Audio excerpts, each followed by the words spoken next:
The smell of hickory smoke had just settled into my flannel shirt when my son slammed his hand flat on the table and knocked my plate clean into the grass. 42 years I'd been smoking brisket in that backyard, and in 1 second, a rack of ribs I'd tended since 5 that morning was face down in the dirt next to my boot. "You've had enough red meat for one lifetime, old man," he said, loud enough that his kids stopped chasing fireflies to stare. Everybody at that table went quiet. I looked down at the ribs, then up at him, and I didn't say a word. I just reached over, picked up his crypto conference badge lanyard off the bench, walked to the fire pit, and dropped it straight into the flames. "It's just plastic," I said. "Before I get into it, I want to say thank you for being here with me tonight. Been doing this a long time, and it still means something every time one of you shows up. Drop a comment and let me know where you're tuning in from tonight. Neighbor, your town, your state, wherever you're kicking your boots up right now. I like knowing who's sitting with me. A few names in this one have been changed, but everything that matters in it is true, and I think you'll feel that by the time we get to the end. Some details have been shaped for the telling, so if that's not your thing, no hard feelings. But if you're staying, we've got some ground to cover. My name's Walt Bregman, 66 years old, retired now going on 4 years. Spent 38 of those years running heavy equipment for a county road crew outside Bozeman, Montana. My right shoulder pops like a knuckle when the weather turns. My knees remember every gravel road I ever graded, and I've got a hearing aid in my left ear I forget to charge about once a week. None of that slows me down much on a Saturday night, though, because Saturday nights belong to the whole family, and they have since my wife Doreen started the tradition the summer our son Cole turned 4. Doreen believed in that Saturday cookout the way some folks believe in Sunday service. She'd start marinating the meat Thursday night, iron the good tablecloth Friday, and call her sister in Missoula just to make sure she knew there was a plate with her name on it. She'd been gone 2 years now. Ovarian cancer, diagnosed in February, gone by May, and I still don't know how a person survives losing somebody that fast, except by doing the next right thing over and over until you've built a life again out of habit. The cookouts didn't stop. I wouldn't let them stop. Every Saturday morning I still pull her recipe card out of the tin box on the counter. Faded cursive, corner soft from 40 years of her thumb running over it, and I follow it exact. Brown sugar, smoked paprika, a splash of apple cider vinegar in the mop sauce because Doreen swore that vinegar was the only thing standing between good ribs and forgettable ones. That particular Saturday, second week of August, I had a full rack resting under foil, corn soaking in the sink, and the yard looking the way Doreen always wanted it looking, the big cottonwood throwing shade clear across the grass, sprinkler ticking in slow circles, my daughter-in-law's kids running around barefoot with popsicle stains on their shirts. My son Cole showed up around 4 with his wife Brianna and their 2 boys, and for the first hour, it looked like any other Saturday. Cole had his laptop bag slung over his shoulder, which wasn't unusual. He'd been building some kind of consulting business for the last year and a half, something to do with digital assets, and he was always halfway between the cookout and a phone call. I didn't think much of it. I was proud of him for trying to build something of his own. I'd spent 38 years taking orders from a county supervisor, and I always told Cole I wanted him swinging for something bigger than I ever swung for. It was around 6, right when I pulled the ribs off the smoker, that things went sideways. Cole had been quiet through most of dinner, picking at his plate, checking his phone under the table in that way that told me he was somewhere else entirely. Brianna kept glancing at him like she was waiting for something too. I set the platter down, reached for a rib, and that's when Cole said it. Told me I'd had enough red meat for one lifetime. Said it with a laugh in his voice like it was a joke between us, except his hand came down on the edge of the table hard enough to send my plate skidding into the grass. The kids went still. My daughter-in-law's mother, who'd come along for the evening, set her fork down slow, and I looked at that plate in the dirt. 40 years of Doreen's recipe wasted on the ground, and something in me went very calm and very cold at the same time. I want to tell you, because I think you'll understand this if you've lived a while, that the calm wasn't me being the bigger man in some noble way. The calm was me finally understanding something I'd been circling for months without letting myself land on it. I stood up slow, on account of my knees don't do anything fast anymore. Walked around the table, picked up Cole's conference lanyard sitting right there next to his laptop bag, the one with his name and some cryptocurrency summit logo printed on it. And I walked it over to the fire pit where I'd been feeding coals all afternoon, and I dropped it in. It caught fast, curled up black in about 4 seconds. "It's just plastic," I said. Same tone you'd use commenting on the weather. Cole shot up out of his chair. "Are you out of your mind, Dad?" he said. "Do you have any idea what that badge gets me into?" I looked at him and said, "Do you have any idea what that plate cost me?" He didn't have an answer for that. Nobody at the table did. Brianna's mother made some excuse about checking on dessert and slipped off toward the house, and I understood she wanted no part of whatever was cracking open in that yard. I want to back up here and tell you the part I didn't understand until later.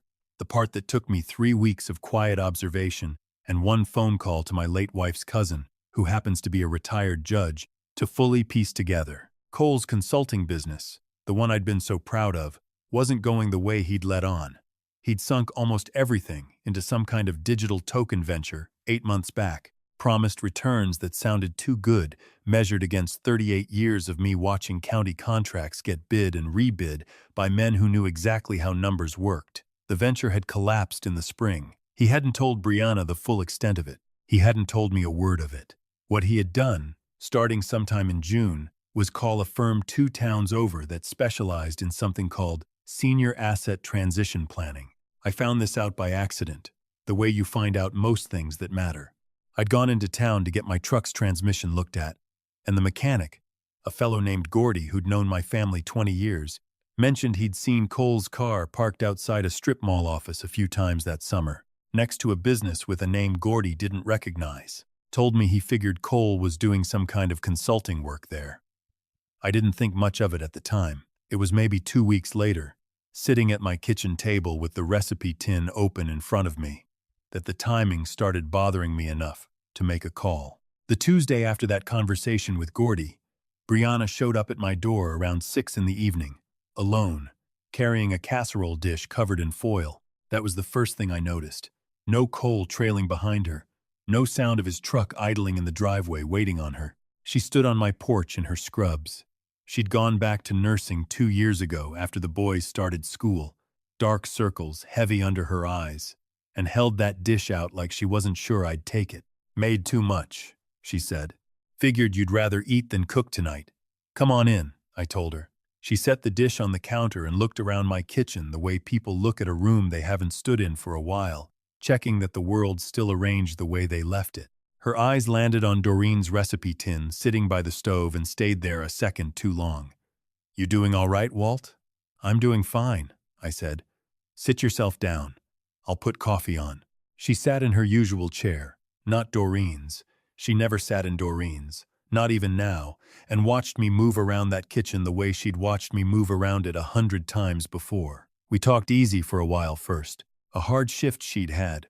A boy on her unit with a broken femur healing slower than the doctors liked. Her voice went soft the way it always does when she talks about her patients, and it made my chest ache in that particular way where you're glad somebody still has that kind of tenderness in them and sad at the same time because the world doesn't always deserve it. Then she wrapped both hands around her coffee mug and got real still, the way somebody gets when they're carrying a full glass of water across a wet floor. "Walt," she said, "I need to tell you something, and I don't think Cole would want me to." I looked at her and waited. She said Cole had come home 2 nights before, wound tight as a fence wire, and when she'd pushed him on it, he'd finally told her. Told her about the token venture collapsing, told her about the debt more than either of them had ever carried in their lives, and told her about a plan he'd been building since June. Something about getting me evaluated by a specialist, something about a facility outside Billings that handled memory care and assisted living, something about how, once the paperwork was in order, my house and my pension could get folded into a trust that Cole would administer for my benefit. I sat with that for a long moment before I said anything. Brianna's hands were shaking slightly around that mug. "He kept saying it was for you, Walt," she said. "Said you were slowing down. Said the accident with the sprinkler line last spring proved you couldn't keep living out here alone. Said he was just trying to protect you before something worse happened. I want you to know I told him it was wrong the second he said it. I told him I wouldn't be part of it. But I don't think he's going to stop, Walt. He's already talked to a lawyer." I think he's planning to bring it up at a family gathering soon, make it look like concern, make it look like love in front of everybody, so you can't say no without looking difficult. I thanked her for telling me. I meant it more than she probably knew. She left around 8, and I walked her to her car, same as I always do. And after her taillights disappeared down County Road 9, I went and sat in my garage in the dark. Same stool I'd been sitting on since before Doreen passed. And I thought about what kind of a man builds a case against his own father to bail himself out of a debt he made with his own hands.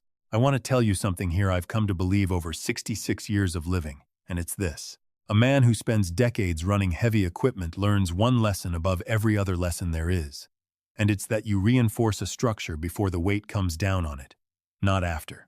I wasn't going to be standing on the wrong side of that lesson when the weight came down on me. So the next morning, I called Doreen's cousin, Judge Vera Holloway, retired now but sharp as she ever was, and I asked her flat out who I ought to talk to about protecting a house and a pension from somebody trying to prove I wasn't fit to hold on to either one. She gave me a name, a lawyer 2 counties over named Russ Feeney, who specialized exactly in elder law and had apparently seen this particular maneuver enough times that he barely needed me to finish my sentences before he understood the shape of it. I met with Russ the following Thursday morning, first of what turned into 6 meetings over the next month, each one 2 hours or better, each one producing documents that said precisely what they meant to say and left no room for anybody to argue otherwise. The first thing we set up was a revocable living trust. Russ explained it plain, the way I appreciated. You put the house and the land into the trust on paper, he said. The trust becomes its own legal entity. I act as your independent trustee, which means I manage things according to your written instructions, and you remain the beneficiary, meaning you live there. You maintain it. Nothing changes about your day-to-day. But the property itself is no longer owned by Walt Bregman, the individual. It's owned by the Doreen and Walt Bregman Family Trust. He set his pen down and looked at me over his glasses. Which means, he said, any legal action aimed at proving Walt Bregman, the individual, is incompetent has no bearing whatsoever on this property. They're 2 separate things under Montana law. If your son tries to petition for guardianship or challenge your capacity, he'll find out fast he has no legal standing to touch a house he was never on title for in the first place. Sitting, I said. Sitting, Russ agreed. And there was something in that word, in the finality of it, that felt like the first solid ground I'd stood on since Doreen died. Over the following weeks, while Cole kept up his same easy manner at Sunday phone calls and the occasional drop-by, never once mentioning the facility outside Billings or the debt Brianna had told me about, I did the quiet, unglamorous work of protecting what Doreen and I had built. I had Russ document everything Brianna had told me, with her permission, dated and notarized. I had a private evaluator, a geriatric physician Russ recommended, come out and run a full cognitive assessment on me, results filed and dated, so that if anybody ever tried to claim I wasn't of sound mind, there'd be a professional medical record contradicting them from before the accusation ever got made. I moved the house into the trust. I moved my pension into a structure Russ built, specifically so no outside party could touch it, without my direct written consent witnessed by an attorney. And through all of it, I kept smoking ribs every Saturday and keeping the porch light on and acting like a man who had no idea what was coming, because I figured if Cole was going to build a performance, I was entitled to build one of my own. It was the 3rd Saturday of August, almost exactly 4 weeks after the plate hit the dirt, that Cole made his move. He showed up early that time, around 2, with his laptop bag and something new, a leather portfolio case I hadn't seen before, tucked under his arm like it was something precious. Brianna arrived separate, in her own car, with the boys, and the look she gave me across the yard told me everything I needed to know about what was coming. By 4 o'clock, the yard was fuller than usual. Brianna's mother had come again. My neighbor Hollis, who'd been mowing my lawn without asking for 2 years since Doreen passed, was there fixing a gate hinge that had been squeaking since spring. A woman I didn't recognize stood near the fence, dressed sharper than the occasion called for, and I understood without being told that she was some kind of witness Cole had brought along to make his case look more official. Around 5:30, right as the corn was coming off the grill, Cole cleared his throat and set that leather portfolio down on the picnic table in front of him. The easy chatter around the table dropped off the way it does when a room senses its own temperature changing. "I hope nobody minds," Cole said, his voice warm and careful in a way that told me he'd rehearsed every word of it. "But I wanted to take a few minutes while we're all together to talk about something important. Dad's meant everything to this family. He built this whole life for us out of nothing. And now that he's getting older, I think it's time we all admit that some decisions need to get made while everybody's clear-headed enough to make them right." He opened the portfolio. Inside were papers separated by colored tabs, and he let it sit open on the table a moment before pushing it toward me. Same way a negotiator lets an offer breathe before making you respond to it. "I've been working with a specialist who helps families plan for exactly this kind of transition," he said. "What we've put together protects Dad's finances, makes sure he's taken care of properly, and gives us the ability to make sure he's never without what he needs." He laid it out plain after that. The house would go through what he called a managed sale process. I'd move into a facility outside Billings he'd toured himself and swore was genuinely excellent. And the proceeds, after my care was funded for the rest of my life, would come to him and Brianna to help stabilize things, he said, for the boys' future. Brianna's hand found mine under the table, and I felt it trembling. Not because she was on his side, because she knew exactly what was coming, and she was bracing for it same as I was. "Please, Dad," Cole said, "and I want you to just look at it, for the boys, so we know you're settled." I looked at that folder a long moment. I looked at my son's face, at the practiced patience sitting on it. "Okay," I said. Just that word, just the 2 letters of it, carrying no more weight than commenting on the weather. Cole's shoulders eased down a fraction, and he reached for a pen tucked in his shirt pocket, already assuming the outcome was decided. That's when the front gate creaked. Same soft creak it's made for 15 years, the one I keep meaning to oil. Every head at that table turned. Russ Feeney walked into the yard in a gray sport coat, briefcase in hand, moving like a man who'd arrived at precisely the time he intended. "Good evening," he said pleasantly to the table in general. His eyes found mine, and I gave him the same small nod I'd given him across his desk a dozen times that month. Cole's pen stopped moving mid-air. "Who is that?" he said. Voice come out thinner than he wanted it to. "This," I said, looking at my son across 30-some years of Saturday nights, and across that leather portfolio with its colored tabs and its plan to dismantle everything Doreen and I had built together, "is my attorney." Russ set his briefcase down on the corner of the table, unlatched it with 2 clean clicks, and looked around at everyone gathered there with the calm of a man who'd been looking forward to this exact conversation. "Mr. Bregman," he said to Cole, "I'm glad you thought to bring everyone together tonight. It's going to save us all considerable time." He laid it out for the whole yard to hear, same measured voice he'd used across his desk with me 100 times, no theater in it at all. Told them he'd represented me for several years, most recently helping finalize matters connected to my late wife's estate. Told them that over the past 2 months, a pattern of activity had come to my attention that directly concerned my legal rights as a homeowner and as a competent adult, a pattern that included a series of calls placed to a senior transition firm beginning in June, well before any conversation about my supposed decline had ever reached me. Told them the house and my pension had already been secured inside an irrevocable trust structure that placed them entirely outside the reach of any guardianship petition. And told them, gently but without any room for argument, that a full independent medical evaluation, dated and on file, already confirmed I was of entirely sound mind, a fact that made any petition built on claims otherwise not just baseless, but the kind of thing a state bar association tends to take a hard look at when it's discovered. Cole's face went through something complicated while Russ talked.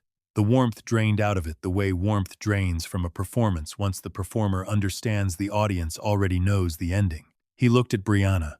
She wasn't looking back at him. She was looking at me, and in her eyes there was something that had been building longer than that one Saturday evening. The woman by the fence, the witness Cole had brought, slipped quietly toward the gate without a word to anybody, and I understood she'd seen enough to know she wanted her name nowhere near whatever paperwork Cole had planned to produce. Nobody watched her go. Nobody watched Cole's face either, except me. And what I saw there wasn't anger anymore. It was the look of a man who'd run clean out of moves. I stood up slow, the way I stand up for everything these days. Knees taking their time about it. And I didn't look at the folder, or at Russ, or at anybody but the picnic table itself. That table Doreen picked out at a furniture barn outside Missoula 31 years ago, walking around it 3 times before she finally said, "This is the one, Walt. This is where the family's going to happen."